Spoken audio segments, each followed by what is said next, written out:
الحمد لله وحده والصلاة والسلام على من لا نبي بعده. فقد قال الله تعالى في كلامه العظيم: أعوذ بالله من الشيطان الرجيم.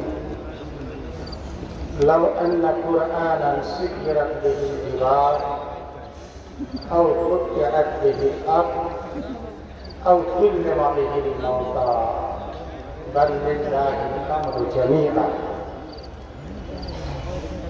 باوقار علماء کرام، قابل قدر سامعین حضرات، پردہ نشین میری مائیں اور میری بہنیں، بڑی خوشی کی بات ہے کہ ہم پاکوڑ ضلع والے جہاں اردو سمجھتے ہیں، جہاں بنگلہ سمجھتے ہیں، وہاں اردو بھی سمجھتے ہیں. میں صرف 2-4 منٹ اپنے سینے کا جو درد ہے وہ درد آپ کی خدمت میں پیش کرنے کے لیے آیا ہوں. باقی مقرر وہاں تشریف فرما ہے، وہ بہت جلد آپ کے سامنے مائک پر آئے ہیں. جیسے کہ ہمارے ضلعی جمعیت اہل حدیث پاکوڑ کے ناظم اعلیٰ عزیز قدر مولانا مستفید الرحمن مدنی نے کہا کہ آج ہمارے اس قرب جوار میں 4 جگہ جلسے ہو رہے ہیں. 4 جلسے سنائے جا رہے ہیں، سنے جا رہے ہیں. ایک بات یاد رکھیں کہ جس دن جس بیٹے کا باپ مرتا ہے اس دن وہ پورے درد کے ساتھ روتا ہے. یعنی میرے باپ کا جس دن انتقال ہوا تھا، میں جس درد کے ساتھ رویا تھا، یا ہمارے اور بھائی لوگ روئے تھے، باہر کے لوگ روئے ہیں لیکن اس درد کے ساتھ نہیں روئے ہیں. بیرونی علماء کرام آئے ہوئے ہیں، بہت یہ قابل تعریف ہے. لیکن ہم کو جو درد ہے اس ضلع کے ساتھ، ضلع والوں کے ساتھ، ضلع کے بھائی برادر کے ساتھ اور ضلع کی ماں بہن کے ساتھ، باہر والوں کا درد ہے میں مان رہا ہوں، لیکن ہم کو جو درد ہے وہ درد ہم ہی سمجھ رہے ہیں اور ہمارے دل کے اندر اس کا احساس ہے. علاقائی علماء یہ آپ کے درد کو اچھی طرح سے سمجھ رہے ہیں. مکی زندگی میں امام کائنات جناب محمد الرسول اللہ صلی اللہ علیہ وسلم نے مکہ والوں سے گالی کھائی، مدینہ جانے کے بعد گالی نہیں ملی. مکی زندگی میں نبی کو پاگل کہا گیا، مکہ مدینہ جانے کے بعد ان کو پاگل نہیں کہا گیا. مکی زندگی میں راستے میں کانٹے بچھائے گئے، مدنی زندگی میں جا کر کانٹے نہیں بچھائے گئے. مکی زندگی میں ان کو گالی دی گئی، مدنی زندگی میں ان کو گالی نہیں دی گئی. باوجود اتنی تکلیف کے جناب محمد الرسول اللہ صلی اللہ علیہ وسلم اپنا گاؤں، اپنا ضلع، اپنی بستی، اپنا ملک، اپنا گھر، اپنا وطن سمجھ کر کے تمام تکلیف برداشت کر کے انہوں نے لوگوں کو سنایا ہے. اور اللہ تعالیٰ نے کہا بھی تھا کہ لِتُنذِرَ أُمَّ الْقُرَىٰ، اے محمد آپ دنیا میں جائیں اور مکہ والوں کو آپ سمجھائیں. لیکن مکہ والوں کا حال کیا رہا؟ مکہ والوں کو جب گالی کھا کر پاگل ہیں آپ یہ سننے کے بعد، تماچا برداشت کرنے کے بعد بھی مکہ والے جب ماننے کے لیے تیار نہیں اور ان کو بار بار سمجھانے لگے تو ان لوگوں نے کیا کہا تھا کہ اے محمد سنو، دیکھو مکہ میں بڑے بڑے پہاڑ، اس بار اللہ کی رحمت سے دیکھ کر کیا ہے، کہا کہ تمہارا قرآن اتنا ہی پاورفل ہے، اتنا ہی مضبوط ہے، تو ان پہاڑوں کو یہاں قرآن کے ذریعے سے ہٹا دو، یہاں سے نکال دو، طائف سے پار ہو جائے، یمن سے آگے چلا جائے اور دوسرا کام تم کو کرنا پڑے گا۔ بولے کون سا کام؟ کہا کہ یہاں کی زمین کو تم جیسے ہل چلا کر کے ٹریکٹر چلا کر نرم بناتے ہیں اسی طرح تم نرم بنا دو، اور تم بولتے ہو کہ مرنے کے بعد قبر میں عذاب ہوتا ہے، قرآن کو لے جا کر قبر پر رکھو اور مردہ کے اوپر رکھ کر کے اس کو زندہ کرو۔ کہا کہ تم نبی ہو تو نبی کے پاس بہت معجزہ ہوتا ہے، تو مردہ کو زندہ کر دو اور ان لوگوں سے بلواؤ کہ قبر میں عذاب ہوتا ہے۔ تمہارے پاس وہ پاور نہیں ہے۔ ارے داؤد علیہ السلام قرآن پڑھ لیتے تھے، پورا قرآن، میں نے ان کو جو کتاب دی گئی تھی، کون سی کتاب داؤد نبی کو؟ بولیے تو کون سی کتاب دی گئی تھی؟ ہاں ماشاءاللہ، ایک جواب آیا، زبور۔ لیکن آسمانی کتابوں کو اور کتابوں کو قرآن بولا گیا ہے۔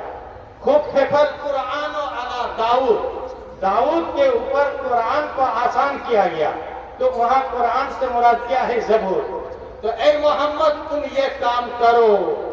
سورہ رعد کے اندر اللہ رب العالمین نے فرمایا کہ اے مکہ والا، اے ابو جہل، اے ابو لہب، اے مکہ کے دوسرے مشرکوں اور کفار، تمہارے اندر اتنی بدباطنی ہے، تمہارے دل اتنے کالے اور سیاہ ہو چکے ہیں، تم اتنے بدچلن ہو چکے ہو کہ تمہاری فرمائش کے مطابق اگر قرآن کے ذریعے سے پہاڑ کو یہاں سے ہٹا بھی دیا جائے، زمین کو ریزہ ریزہ اگر کر دیا جائے، اس قرآن کے ذریعے سے مردہ کو اگر زندہ کر کے کلام بھی کروا لیا جائے، لیکن تم لوگ ماننے کے لیے تیار نہیں، ماننے کے لیے تیار نہیں۔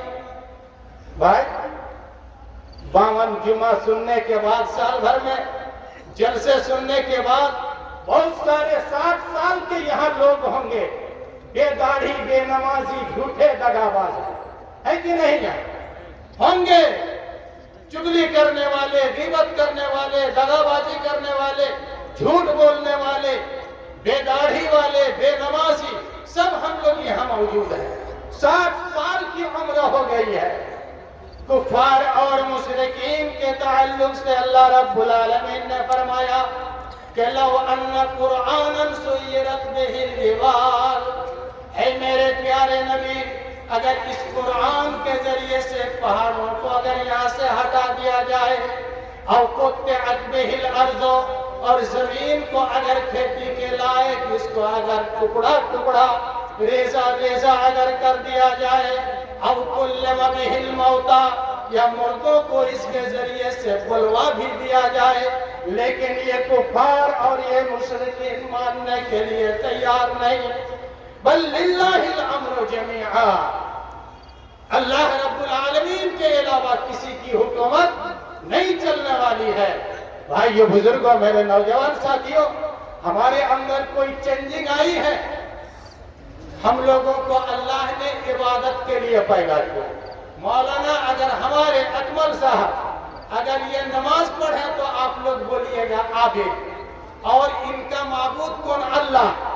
نماز پڑھنے سے عابد بنتا ہے، روزہ رکھنے سے عابد بنتا ہے، حج کرنے سے عابد بنتا ہے، تلاوت کرنے سے عابد بنتا ہے، اور دان صدقہ خیرات کرنے سے عابد بنتا ہے۔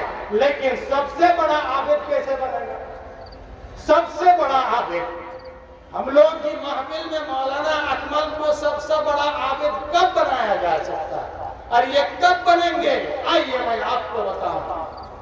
ترمذی کی روایت ہے، ابو ہریرہ رضی اللہ تعالی عنہ بیان فرماتے ہیں کہ جناب محمد رسول اللہ صلی اللہ علیہ وسلم نے فرمایا کہ اے میرے امتیوں، اے میرے امتیوں، چانچکی کے رہنے والے، اے جان کی نگر کے باشندوں، اے اننا اور علاقہ کے رہنے والے، پوری دنیا کی امت مسلمہ تم سن لو، عبادت کر کے عابد بنا جاتا ہے، لیکن بہت سارے ایسے کام ہیں جن کاموں کو چھوڑ کر کے بڑا عابد بنا جاتا ہے۔ اللہ، یعنی کرنے والا کام کر کے عابد بنا جاتا ہے، اور نہ کرنے والے کام کو نہ کر کے سب سے بڑا عابد بنا جاتا ہے۔ مثال کے طور پر غیبت نہیں کرنی ہے، آپ چھوڑ دیں، ایک نمازی جیسے عابد آپ اس کے مقابلہ میں بڑے عابد بنیں گے۔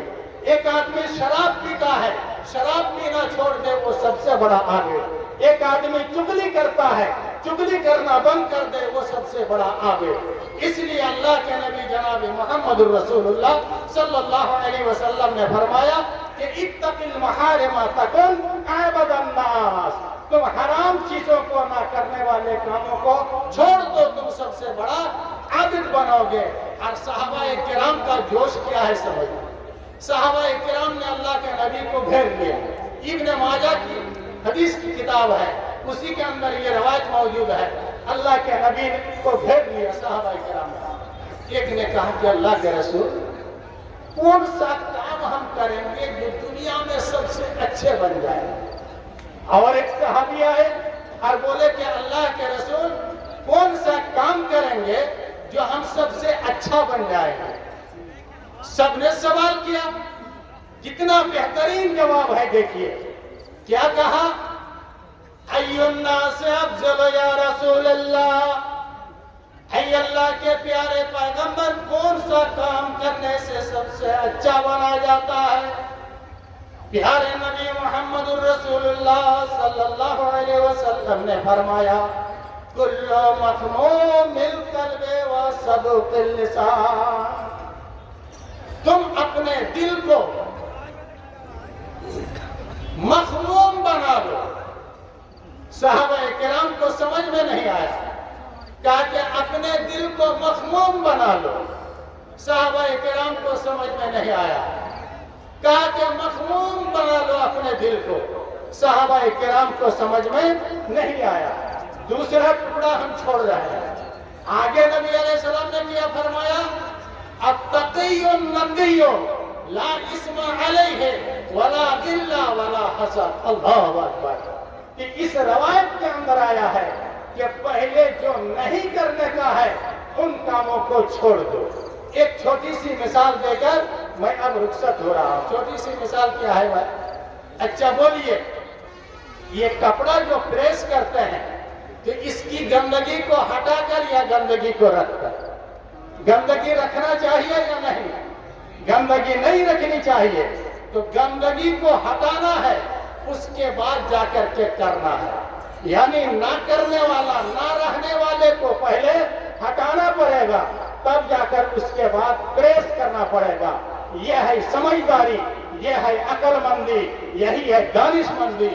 اللہ رب العالمین نے، پاک پروردگار عالم نے قرآن کی ایک آیت کے ذریعے سے ہدایت دی ہے، قرآن کی ایک آیت کے ذریعے سے ہدایت دی ہے۔ آج ہم جلسے سنتے ہیں، جلسے سنتے سنتے نہ جانے کلام پاک کی کتنی آیتوں کو ہم نے سنا ہے۔ قیامت کے دن اگر اللہ صرف ایک سوال کر لے کہ تم کس آیت پر عمل کر کے آئے ہو، ذرا بتاؤ۔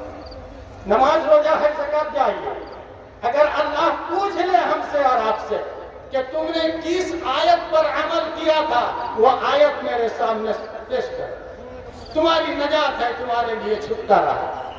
بھائیو، آج تک ہم نے حساب لگایا ہے، آج تک ہم نے حساب لگایا ہے، جبکہ قرآن کے اندر سب سے پہلی آیت میں یہ لفظ موجود ہے، یہ لفظ موجود ہے، الف لام میم ذالک الکتاب لا ریب فیہ۔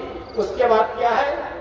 ھدی للمتقین، یعنی نہ کرنے والے کاموں کو پہلے چھوڑ دو۔ اس کا سیدھا ترجمہ ہوا ھدی للمتقین، نہ کرنے والے کاموں کو چھوڑ دو۔ وقت وہ آ چکا ہے کہ ایک روایت کے اندر موجود ہے کہ نمازی نماز پڑھ کر کے 50 نکلیں گے، ان کے اندر تلاشو تو ایک بھی متقی نہیں پایا جائے گا۔ کیا وہ دور نہیں آیا ہے؟ کیا وہ زمانہ نہیں چل رہا ہے؟ وہی دور چل رہا ہے، وہی زمانہ چل رہا ہے۔ ہم ان کے دشمن، وہ ہمارے دشمن، وہ ہمارے مظلوم، ہم ان کے ظالم، یہ دور تو چل رہا ہے اور ہم لوگ بے فکر چلا رہے ہیں۔ حضرت عمرو بن العاص رضی اللہ تعالی عنہ جو فاتح مصر ہیں، جو فاتح مصر ہیں، حضرت عمرو بن العاص انتقال کے موقع پر زار و قطار رو رہے ہیں۔ مسلم جلد اول کتاب الایمان دائیں طرف صفحہ میں بھی ایک دم شروع لائن ہی میں یہ روایت موجود ہے. حضرت عمرو بن العاص زار و قطار رو رہے ہیں اور دائیں کروٹ سوئے ہوئے ہیں. بیٹے چاروں طرف جمع.